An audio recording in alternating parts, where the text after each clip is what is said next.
ഈ പൂരം നടത്തിപ്പുമായി ബന്ധപ്പെട്ടുള്ള യോഗം ആരംഭിച്ചു കഴിഞ്ഞു.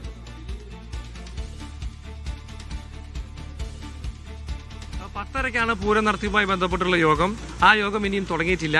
അല്പസമയം മുമ്പ് കേന്ദ്രമന്ത്രി സുരേഷ് ഗോപി തൃശൂർ രാമനിലയം ഗസ്റ്റ് ഹൗസിൽ നിന്നും പുറപ്പെട്ട് യോഗത്തിൽ പങ്കെടുക്കാനായി പോയിട്ടുണ്ട്. അദ്ദേഹം നമ്മളോട് സംസാരിക്കുകയുണ്ടായി. പറ്റുമെങ്കിൽ നമുക്ക് അദ്ദേഹത്തിന്റെ ബൈറ്റ് അല്പസമയത്തിനകം പ്ലേ ചെയ്യാൻ കഴിയുമെന്ന് കരുതുന്നു. അതിൽ അദ്ദേഹം പറയുന്നത് ആരുടെയും സ്വാർത്ഥ താല്പര്യങ്ങൾക്ക് കൂട്ടുനിൽക്കില്ല. തൻ്റെ അഭിപ്രായം യോഗത്തിൽ പറയും. സെൻസിബിളായ എല്ലാ തീരുമാനങ്ങൾക്കും പിന്തുണ നൽകും എന്നാണ് അദ്ദേഹം നടത്തിയ പ്രതികരണം. കേരള സർക്കാരാണ് ഇക്കാര്യത്തിൽ ഒരു തീരുമാനം എടുക്കേണ്ടത്. കേരള സർക്കാർ എടുക്കുന്ന തീരുമാനം എന്താണെന്നുള്ളത് നോക്കി സെൻസിബിളായ തീരുമാനത്തിന് പിന്തുണ നൽകും എന്ന് അദ്ദേഹം പറഞ്ഞുകൊണ്ട് അദ്ദേഹം അല്പസമയം മുമ്പ് യോഗത്തിൽ പങ്കെടുക്കാൻ തൃശൂർ രാമനിലയം ഗസ്റ്റ് ഹൗസിൽ നിന്നും പോയിട്ടുണ്ട്. യോഗം തുടങ്ങിയിട്ടില്ല. അല്പസമയത്തിനകം യോഗം തുടങ്ങും. മന്ത്രിമാർ അല്പസമയം മുമ്പ് വരെ ഈ യോഗത്തിന് മുന്നോടിയായി മറ്റൊരു യോഗത്തിൽ പങ്കെടുത്തിരുന്നു.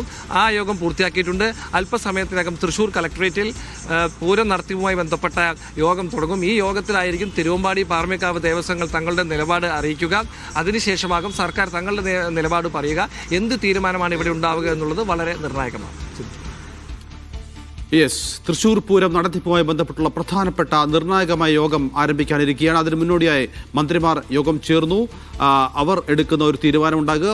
ആ തീരുമാനം യോഗത്തിൽ അറിയിക്കും. അതിനുശേഷമായിരിക്കും ദേവസ്വങ്ങളുടെ തിരുവമ്പാടി പാറമേക്കാവ് ദേവസ്വങ്ങളുടെ അഭിപ്രായം കൂടി കേട്ട ശേഷം അവസാനം ഒരു തീരുമാനത്തിലേക്ക് എത്തുക. ഏതായാലും പൂരം നടത്താൻ ഏകദേശ ധാരണയായിട്ടുണ്ട്. പക്ഷേ അത് എത്ര വലുപ്പത്തിൽ, ഏത് രീതിയിൽ, എത്ര ആഘോഷപൂർവ്വം നടത്തണം എന്നുള്ള കാര്യത്തിലാണ് തീരുമാനം ഉണ്ടാവുക. ഏതായാലും ഉച്ചയോടുകൂടി തന്നെ ആ തീരുമാനം ഉണ്ടാകും.